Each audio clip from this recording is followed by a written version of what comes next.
You're tuning into the third episode of Inspire Forward Podcast. Mi nombre es Angelo Calderon, and on this episode, it's going to be great. Why? Because it's complementing the previous episode, identifying the lesser self. I 100% recommend that because we're going to get deep on that one, but this one, it really helps with what's going on from the previous one so we can understand more about ourselves, more understand about the things we don't want to see about ourselves so that way we can have a better perspective change on them. These are our ideas, these are beliefs we have, and sometimes we got the wrong idea. But let me just cut straight to it because you know how I am. I'll get distracted, I'll get on sidetracks like I am doing right now. And this episode, seeing both sides of strength and weakness, and what that really means is that strength and weakness are two sides of the same coin. Most people don't understand that our characteristic traits that we have, that are strengths and weaknesses, they are not separated. And neither should we just utilize our strengths and ignore our weaknesses, disregard them and hide them and be wary to make sure that they never come out and never use them and just focus on our strengths. That's what we're told from work environments, maybe school, that just focus on your strength, just focus on your strength.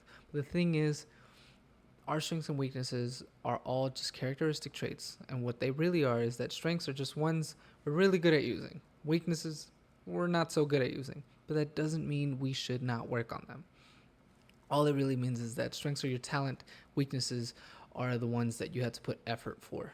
And as people that want to grow, they want to get better, they want to develop themselves, and personal development is their thing, then 100% anytime they have a chance to grow and see that progress, this would be one of those times that you would see it in your weaknesses becoming something that you can utilize and use more often in any situation.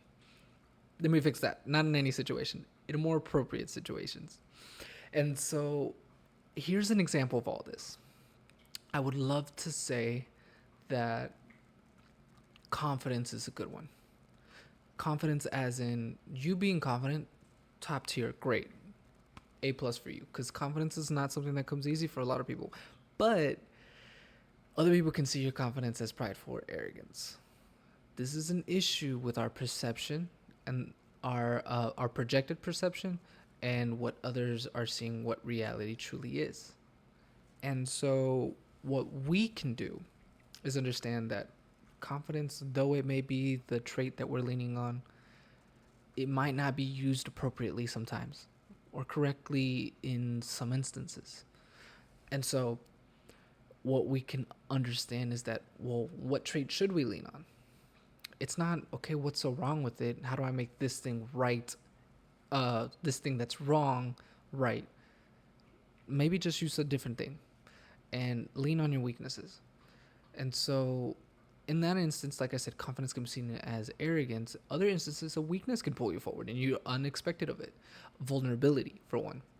This is a male one. A lot of males are seen to lack vulnerability, empathy, and kindness, but those three are really big. And let's just say vulnerability is a characteristic trait that you could use.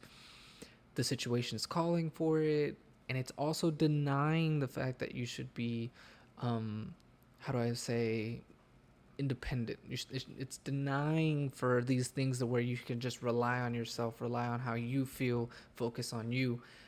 And the situation's calling for something deeper, more meaningful between you and somebody in your life, a relationship with a family member, friend, or significant other. Vulnerability, a weaker trait that males have, well, that weaker trait is best used in that instance.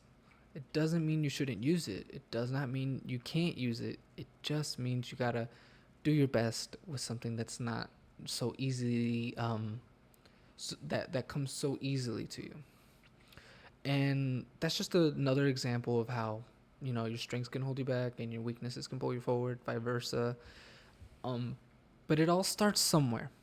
It all starts somewhere, and where it all starts, that we can get better in all of this as a skill, because that's what it is. Balancing your traits, this is all a skill. It all starts with perception and reality. All these things, they're gonna really pull you forward in life if you know how to utilize them right, if you know when to use what. The thing is, what we're taught is to identify And that's kind of usually where we're left at. What are your strengths? What are your weaknesses? Okay, good. Double down on your strengths. We're forgetting about our weaknesses all of a sudden. And nobody really talks about these things. Nobody really talks about, when is the best time for any of this stuff. You know, what could we use this for? Or, hey, this is a time you recognize that a weakness is more useful. It's not something we really taught on. And so that's why I want to bring it forward. And perception and reality is the foundation of where you can start to get better, because you want to understand your perception that you're projecting, the perception of others when they're viewing you, so what they're taking in, and the reality of what's all going on. The context is probably going to be helping you the most.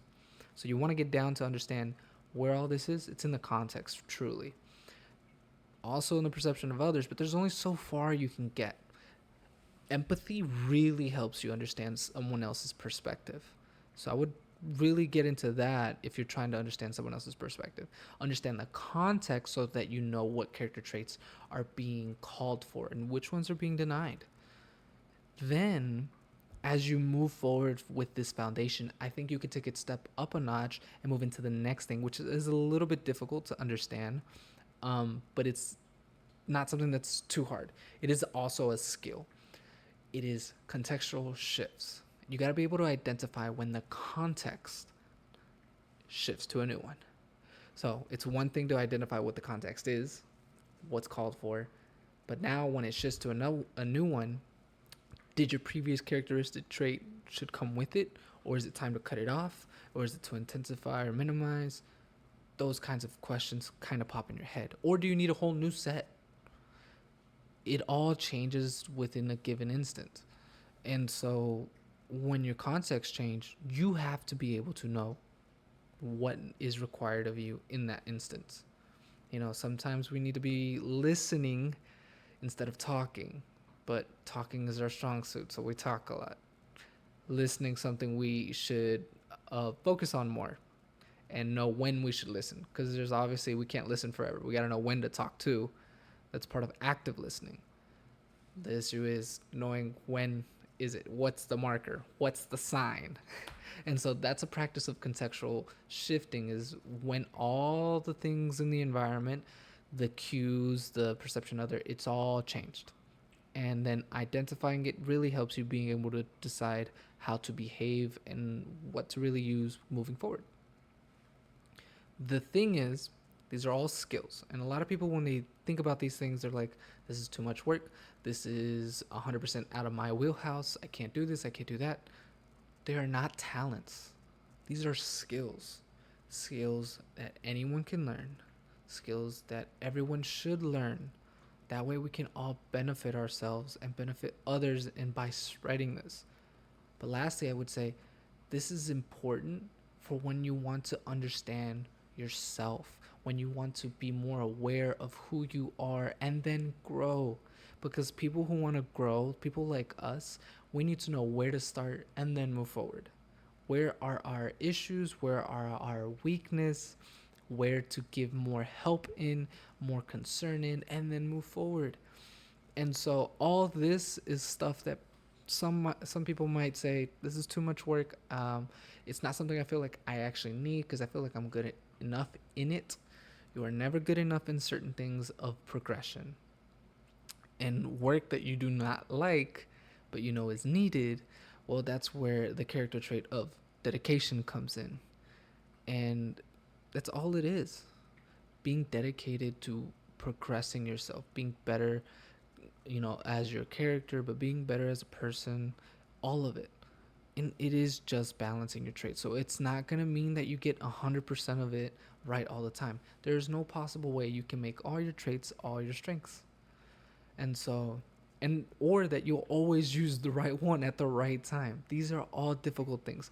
We could only get so well with these things. That is why keeping them as balanced as best as you can is your best rule for understanding that you're doing a good enough job. Are you just doing your best to balance them as best as you can? Practicing the things that you need to be more aware of yourself and others in the situation.